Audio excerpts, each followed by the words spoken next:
right. So yeah, just bear with me. I'm a little nervous here. By the way, thank you for giving me the opportunity for this. Let's see here. One of my biggest questions I actually did want to ask here was who inspired you in your beginnings, like when everything first came together, like other bands or other groups that you were inspired by. Well, when I started, it was very cool to I was into a lot of like Deep Purple, Black Sabbath, probably a couple bands that not a lot of people know over here, but the Sweet and Slade, band called Status Quo, about 73, 74, 75. That's kind of when I started turning into music, or turning on to music. And then when I started the band in '81, I was really very inspired by Iron Maiden, Motorhead, Diamond Head, probably a bit of Judas Priest, Saxon. Some of those bands were the ones that kind of inspired me to get going. Nice, very nice. Who, for example, out of those bands and so forth, who were some of the ones that you absolutely love to go see live yourself? Well, when I was growing up in Copenhagen, Denmark, I used to go see a lot of. I used to see Thin Lizzy a lot. They played in Copenhagen a lot. Richard Blackmore's Rainbow played a lot. I saw AC/DC a couple, 3 times. Black Sabbath. Saw. I don't know. It was mostly Thin Lizzy. For some reason, came like every year. I guess I saw. Who else did I see in Denmark? I had I saw AC/DC open for Black Sabbath in about '77. That was very cool. Awesome. And then later, when I moved to LA, I would see Motorhead quite a bit. Follow them around on tour, drive around behind their tour bus. Nice. Crazy stuff like that. It was fun. But just whoever was around. I mean, I had a pretty wide palette of bands I was into. It wasn't, I'd go see whoever was playing. Right. Do you know what I mean? Absolutely. I mean, is there anybody? I mean, just out of my own personal curiosity, is there anybody that just absolutely stood out to you, or if they were there was no way you were going to miss it? Well, at that time, I mean, which time in Copenhagen or in LA? I mean, in LA, well, obviously, probably at that time before the band, the last year or two before the band started, I was really, really like infatuated with Iron Maiden. Oh, nice. Iron Maiden was, and also Iron Maiden was very inspiring in terms of the band. So a lot of what Iron Maiden was doing is kind of what we modeled the early years of Metallica after, in terms of just how fan friendly they were and how awesome their packages were, and Nice. how kind of easygoing and approachable they were, and all this type of stuff. A lot of things were modeled on Iron Maiden in the early days. Nice. I'm not gonna lie. I'm still a huge Iron Maiden fan. I mean, Yeah. to this day. There's nothing to lie about there. Absolutely. Let's see here. What else I got? I do apologize. Let's see here. Do you think we'll ever see Iron Maiden at Orion? That's actually a really great question. Hey, that's a good idea. That could be fun. Well, this year is the first year where we have another headliner, with the Chili Peppers. So we'll see. I mean, we don't have a long-term plan with Orion, other than we would like Orion to be long-term in terms of what's going to happen in next year or in 2 years and 5 years. I think each year we try to make it the best it can be, and each year we hopefully will reconvene in a month from now and go, that worked, and that didn't work. Obviously, what we're trying to do with Orion is to make it a very kind of diverse, musically diverse festival. But listen, obviously, I mean, I'd lay down in front of a train to do anything with Iron Maiden. I love Iron Maiden, and so to play with Iron Maiden would be really cool. So I'd say maybe there's a chance that could happen. Absolutely. see what we can do to help make that happen. Let's send it to him. Let him know we want him to come. Absolutely, I wouldn't miss that for the world. Actually, one of the other things I was actually really curious about, in general, like, what would you say is probably one of the craziest things you've ever witnessed, being on tour or even just, doing a show? Well, since this is probably a family program, we may want to keep that PG. We can cut it out if need be. Crazy things. I don't know. I guess since I'm a pretty tolerant kind of a guy, there isn't much that shocks me. Crazy things. I don't know. Sometimes people just behave around, the rock and roll scene. There's some pretty crazy behavior that you see. It's probably best not talked about in this, right. this type of situation. But I'm sure if you put your imagination to it, some of the stuff I've seen is pretty crazy. I always wonder when people write their books. I always I don't read a lot of them, but I've read a few of them, and all those books always seem watered down. I think and that's part of the problem, of course, is that if you blatantly told the truth, not only would it probably implicate people that didn't want to be implicated, but also some of that stuff would seem pretty shocking. I don't know. There was back in the 80s and stuff like that. There was a kind of a casualness or looseness associated with the debaucherous side of rock and roll that I don't certainly see anymore. Now, it could be me. Listen, I've got a bunch of kids, and so I'm not, obviously it's a different thing when you're 22 years old, but it doesn't seem to me that it's quite like what it was. I think that back in the 70s and 80s, people were just more kind of out of their minds and a little more experimental or something. I don't know. Some of the stuff that I've seen and some of the stuff that you heard about that was going on in the 60s and 70s is stuff that probably should not be repeated on a fine radio show like this one. Right. One that has a heart in it. So we'll probably leave that out. Fair enough. But you go to the darkest corners of your imagination, and maybe you can put some of it together. I figured as much. I just wanted to throw it out there. Actually, you made a comment in that question there that kind of leads to another question I had, a little bit more of just your experiences here on it.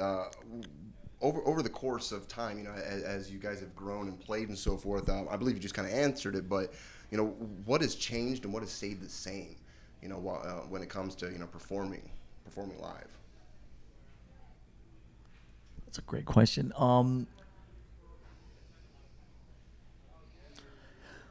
Well, what stays the same, and I think probably the main difference now is just how the world is shrinking. We're fortunate enough to travel all over the world and go to many, many, many cool, crazy places all over the world. I think the thing that blows my mind is in some way how countries that you would expect to be radically different from, say, America or from other places are, it's the same. Everywhere you go, there's a Pizza Hut and a McDonald's and a Subway and Coca-Cola advertisements, and people have iPhone. I mean, literally no matter where you go, it's people, families, kids, iPhones.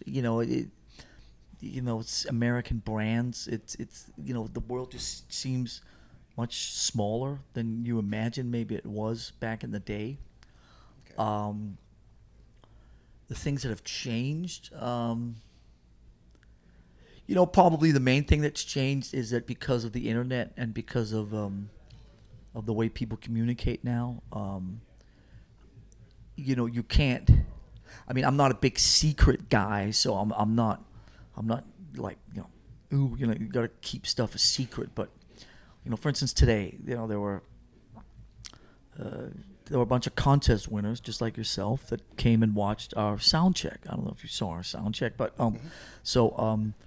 there'll probably be most of those people will probably tweet or whatever you call it, like put stuff up on about and then they played this song and then they played that song and then Hetfield picked his nose and then something else and Right. Lars wore silly green shorts or whatever, so obviously 20 years ago that type of stuff, if you brought people into your environment, that type of stuff wouldn't happen. Now obviously we're aware of the fact that if we let them see a sound check, they'll do that. So I'm not complaining about it. Listen, I'm use the internet more than anybody, and I have 93 Apple devices in my house between my family and myself. I'm just saying that's a really different thing. So tomorrow when we play the set list, people in bumfuck somewhere will be able to sit and follow Exactly what we're playing, and they're playing this, and then there'll be 38 people that will have a comment about why we played that song fourth instead of playing another song fourth, and people will kind of sit and so that's a whole different kind of thing. That obviously that didn't used to be like that, and that's fine. But that's really different. So you got to kind of just get used to the fact that everything you do is being filmed all the time, and everything you say and do will sort of travel instantly all over the world, and so you got to be kind of thick-skinned. Gotcha. And because what the internet does is gives everybody a kind of an anonymous voice, so people kind of sit there and write all kinds of nastiness or whatever. And so if they do that, you have to just find a way to be thick-skinned about it. Do you know what I mean? That's Absolutely. probably the main thing. Like 25 years ago, if you read, the people that were reviewing you were journalists, and some of them may have even gone to journalism school. Nowadays, everybody reviews you. Everybody's a journalist, right? Everybody's got a fucking opinion, and that's just the way it is. It's okay, but sometimes those opinions can be quite nasty, and so you got to just kind of be prepared for that. Absolutely. So it's safe to say, in like at least the 20 years, the biggest thing in change, of course, is when you shared it with your friends 20 years ago, you'd share it with your close friends. Guess what I did? Guess what I saw? But now you share it with the world, and you have an opinion about every moment. Sure. Yeah, absolutely. Yep. Yes, sir. Well, I'm gonna throw you a little bit of a different question here. Okay. I love this question. If you had to eat 10,000 calories in one sitting, what would you eat? What would you choose to eat? Wow. That's what I said. Okay then. 10,000 calories in one sitting. Well, I don't. I sort of left behind my junk food days, and I don't eat meat anymore. Well, let's just call it like, what was the one thing that you would just sit down and eat until you couldn't eat anymore? I'd probably say if I was gonna get really nasty again, like nasty, then take Taco Bell. There you go. That's like 3-4 burritos, big old Let me ask you nasty this, sir. taco You're salad. a fan of those new Doritos tacos? I don't eat that kind of stuff. I haven't eaten that kind of stuff in about 10 years. Okay. But I'd say if I was gonna jump back in, I think I'd jump into something like that. If it was sort of like, okay, you get a hall pass. Fair enough. I'll jump right into that sour cream and swim around in that sour cream for a while. Hey, making me hungry.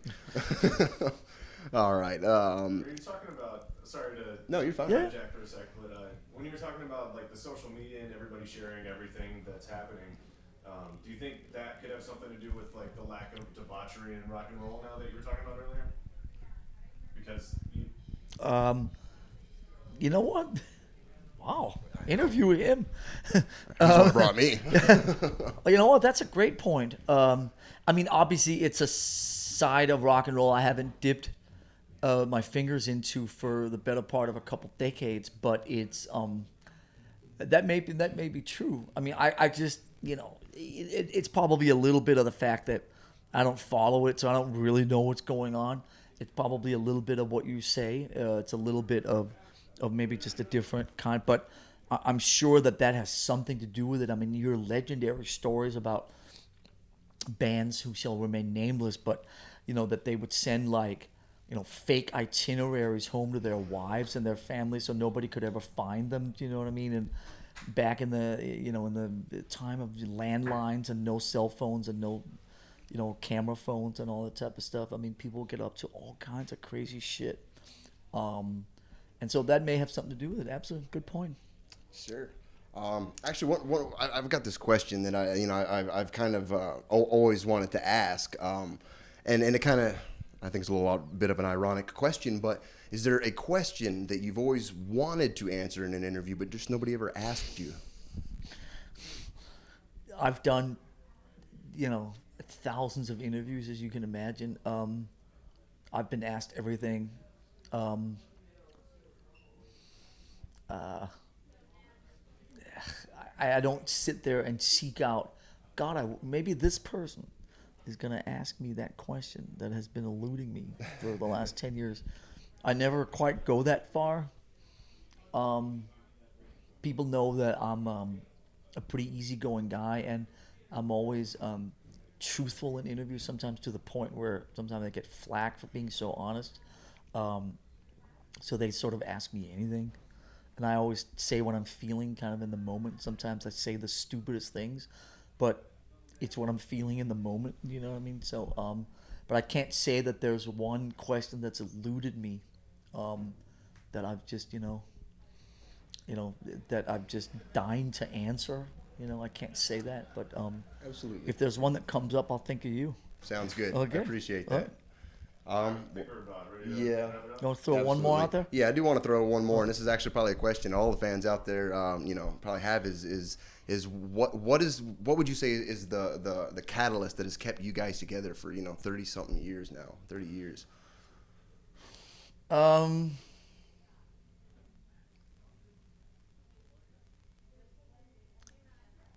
We really like this. I mean, it's really fun. We're really we're really very autonomous, and we kind of live in our own little bubble and do our own thing. And we're sort of financially independent. We never have to take money from anybody to do projects. We never have to whatever crazy ideas we come up with, we can always, fortunately, kind of bring them to fruition. Uh,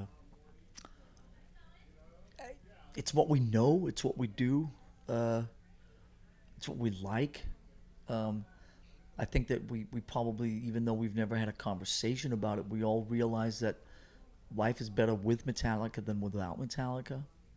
Um, and I think that we're fortunate in that the combination of the four of us, and I guess kind of the X factor that each guy brings, the kind of the DNA makeup of the band ends up being a band that's very open, adventurous, up for many different things.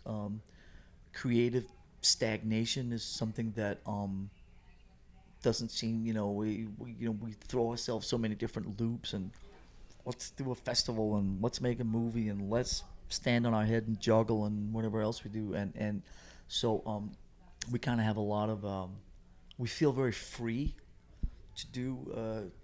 We don't feel kind of boxed in. Obviously, we've fought for that. Absolutely. So I think the catalyst is there's a tremendous amount of freedom that comes in, and even though sometimes especially in like hard rock, where the attitudes can sometimes be a little conservative.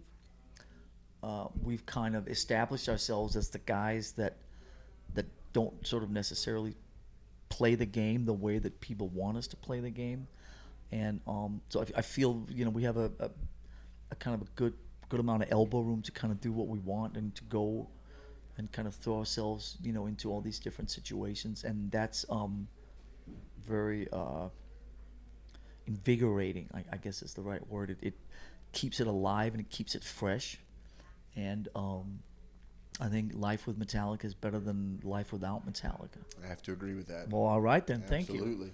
Okay. Well, All right I then. do appreciate Your your time. wingman over there. Yes, sir. Cool.